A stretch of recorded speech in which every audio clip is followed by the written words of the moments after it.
Gold trusted gold buyers మీరు తాకట్టు పెట్టిన బంగారాన్ని విడిపించి ఈ రోజు ఉన్న మార్కెట్ ధర. నేను సంపాదించిన డబ్బులు నా డబ్బులు కాదు. ఇప్పుడు నాన్న నాకు ఇచ్చే పాకెట్ మనీ నాకు ఎంత బాధాకరంగా ఉంటుందంటే చూడు, ఆ గిల్ట్కే కొంచెం చారిటీలు ఎక్కువ అయిపోయింది మధ్యలో.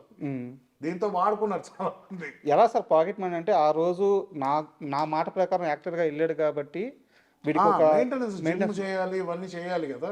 బట్ ఏ నెలకి ఆ నెలకి ఇవ్వడం కాకుండా దానికి ఒక ప్రాసెస్ సెట్ చేశారు. నెలకి ఇంత అమౌంట్ వచ్చేటట్టు సెట్ చేశారు. అంతే. చాలా దూరం వెళ్ళి ఆలోచించారు. అంటే ఐ థింక్ దానివల్లే నేను కొంచెం మెంటలీ కూడా లేజీ అయ్యాను నా ఫీలింగ్.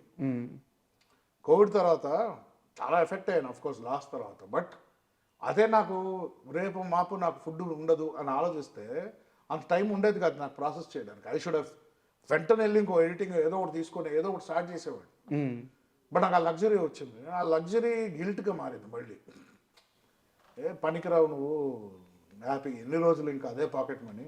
మీకు అభ్యంతరం లేకపోతే ఆ అమౌంట్ చెప్తారా నెలకి ఎంత వస్తుందో? ఏది అండి 3 to 4 or something becomes 3-4 lakhs. Yeah, crores కాదు, lakhs. బట్ దాంట్లో నాది EMIs. I don't want to say everything. నాకు మళ్ళీ ఇదే డౌట్, మీకు ఈఎంఐ లేదు, మీరు ఇంత పెద్ద సామ్రాజ్యానికి వారసులు. That is the principle. Every time you take anything, ఏదైనా తీసుకున్నా లోన్స్ తీసుకో, banks are there, will give you. Tax కరెక్ట్గా సిబిల్ బాగుంటుంది, రేపు ఒక ప్రాసెస్ అంటూ బాగుంటుంది. ఫైనాన్షియల్ ప్రాసెస్ అనేది ఉండాలి.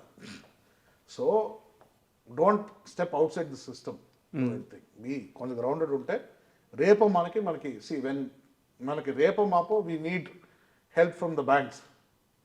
ఏదైనా చేయాలనుకుంటుంటే if I want to start a venture, develop relationship with the banks. ఉన్న డబ్బులను అలా తగలబెట్టేసుకుంటే ఎలాగా? Rotation is important. That is any smart parent would do that. Savings, rotation, EMIs, CIBIL is very important in life. So అది 100% ఒక procedure అండి. ఇప్పటికీ finance అంటే నాకు కొంచెం ఐఎమ్ మోర్ క్రియేటివ్ పర్సన్, నేను అట్ సైడ్ ఉంటాను. కానీ ఫైనాన్షియల్ వచ్చేసరికి నాకు చాలామంది అడ్వైసెస్ కావాలంటే తెలిసి ఫ్రెండ్స్ కానీ I take every once advice ఏం చేయాలి, ఎందుకంటే నాకు అంత ఐడియా లేదు.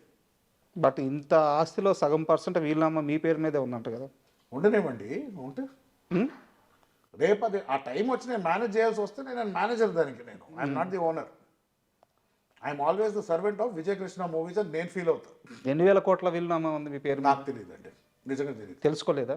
నాన్న అడగలేదు. ఎందుకు తెలుసుకోవాలి? నాన్న అడగలేదా? ఎందుకు? నేను అది వాడినప్పుడు నాకు ఎందుకు? వాళ్ళు సంపాదించిన వాళ్ళు అది జాగ్రత్త చేయడం మన పని, అంతే. నాకు ఒక విషయంలో మీ మీద రెస్పెక్ట్ చాలా పెరిగింది. అంటే మామూలుగానే మీ కష్టం నాకు అర్థమైంది. ఎడిటర్గా ఆల్రెడీ కొంత అచీవ్ చేసిన కుటుంబం నుంచి ఒక జల్సా చేయాల్సిన వయసు ఉంది, డబ్బు ఉంది, అంత ఉన్నా సరే మీరు కష్టపడిన తత్వం అంతా చూసిన తర్వాత నాకు మీ మీద రెస్పెక్ట్ పెరిగింది.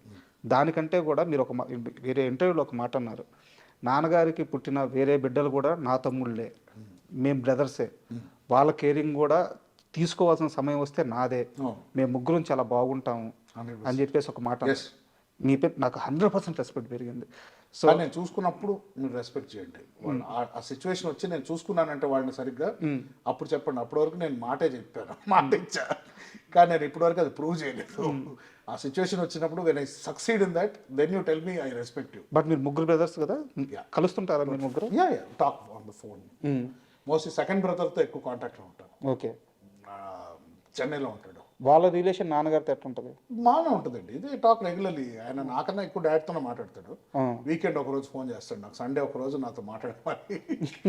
సో ఒకవేళ మిస్ అవుతే వీక్ డేలో ఒక రోజు కాంపన్సేట్ చేస్తాం. సో అలా మెయింటైన్ రిలేషన్. ఈ loves me a lot, I love him. నాకు అంటే వాడితో చిన్నప్పటి నుంచి పెరిగాను కదా నేను. ఐ వాజ్ 10th స్టాండర్డ్, నేను 7th 8th ఉన్నప్పుడు పుట్టాడు. సో ఆల్మోస్ట్ కలిసే పెరిగాం. ఇంకా అది ఆళ్ళ కొడుకు, స్టెప్ బ్రదర్ ఇవంతా అది రాదు కదా. కలిసి పెరిగినప్పుడు ఆ బంధమే. ఏజ్ని ఎలా చూస్తాను, అంతే కదా.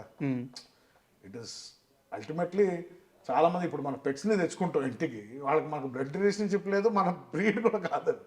అంతే కేరింగ్ నేచరు. ఆబ్వియస్లీ నేను తేజాని నేను ఇన్ వే ఒక సన్ లాగే చూస్తా నా బ్రదర్స్ని. నాకని చాలా చిన్నోళ్ళు, బిగ్ బ్రదర్ అయినా కూడా అలాంటి ఒక దీంట్లో చూస్తాం. సో ఎప్పుడు ఆ కాంపిటీషన్ ఇవన్నీ కాదు. So when they look up to me, I will give everything. But ఇక్కడ ఒక సన్నటి లైన్ ఉంది. నాన్నగారి పనుల్లోకి మీరు ఇన్వాల్వ్ కాకపోవడము, ఆ లైను పట్టుకొని ఇద్దరి పరిధిలో అంటే తండ్రి కొడుకులే, బట్ ఇంత పెద్ద వ్యవహారాన్ని నడిపేటప్పుడు ఏంటంటే ఒకరికి ఇచ్చేయాలి, ఒకరిని ముందు పెట్టాలి, ఒకరి వెనకాల ఉండాలి. సో అది ఎలా మ్యాచ్ చేసుకున్నారు, ఎలా కుదిరింది అది? న్యాచురల్గా కుదిరిందండి. He is a very efficient man. అన్నీ చూసుకున్నారు, పొద్దున్న లేచిన దగ్గర నుంచి ఈవినింగ్ వరకు ఆయన ఎంతసేపు పడుకుంటారో ఆయనకే తెలీదు, కానీ కంప్లీట్ చేయాలంటే టాస్క్ కంప్లీట్ చేస్తారు. ఆయన ఎప్పటి నుంచి ఎప్పుడైతే టేక్ ఓవర్ చేశారో అక్కడి నుంచి నాన్ స్టాప్గా is been sitting on developing Vijayakrishna green studios and everything. So ఒకళ్ళు తీసుకున్నప్పుడు ఇనిషియేటివ్ మనం జస్ట్ వెనకాల సపోర్ట్, ఆయన పని చేయమంటే నేను చేస్తా అంతే. సో దాంట్లో ఎప్పుడు రెండు తలకాయలు ఉండకూడదు బిజినెస్లో. ఒకళ్ళు లీడ్ చేస్తున్నారంటే కరెక్ట్, ఒకడే, ఇంకొకళ్ళు అనవసరం వచ్చారంటే ఉన్నది కూడా చెడగొట్టుకుంటాం. అంటే ఇక్కడ నాకు అర్థం కాదు ఏంటంటే చాలా చిన్న చిన్న లిమిట్ ఆస్తుల దగ్గర సినిమా సెలబ్రిటీకి సంబంధించిన వారసులు పిల్లలు మీడియా ముందుకు వచ్చి గొడవలు పడతా తల్లిదండ్రుల మీద అన్నదమ్ముల మీద రకరకాల ఇష్యూలు అవుతూ ఉంటాయి అన్నమాట. సో ఇన్ని వేల కోట్ల రూపాయల ఆస్తులు ఉన్నా కానీ ఏ రోజు విజయ నిర్మల గారి కుటుంబం నుంచి ఒక్క మనిషి మీడియాకి ఎక్కువ రోడ్డుకి ఎక్కువ ఆస్తి విషయంలో ఒక్క మాట ఒక్క సందర్భంలో మాట్లాడిన సందర్భమే లేదు. సో అది పెంపకం నుంచి వచ్చింది అనుకోవచ్చు. అంతేనండి, అంతే అనుకోవాలి, ఇంకేమనుకుంటాను. నచ్చుతుంది అంటే సోల్ క్యారియర్ గ్రాండ్ మా భుజాల మీద మొత్తం ఫ్యామిలీని మోస్తుంది. సో ఇప్పుడు ఏంటంటే ఆ ఒక పేరుని నిలబెట్టడం మన బాధ్యత, కానీ దాన్ని ఇప్పుడు తీసి మనం 100 రెట్లు చేసేది ఏం లేదు.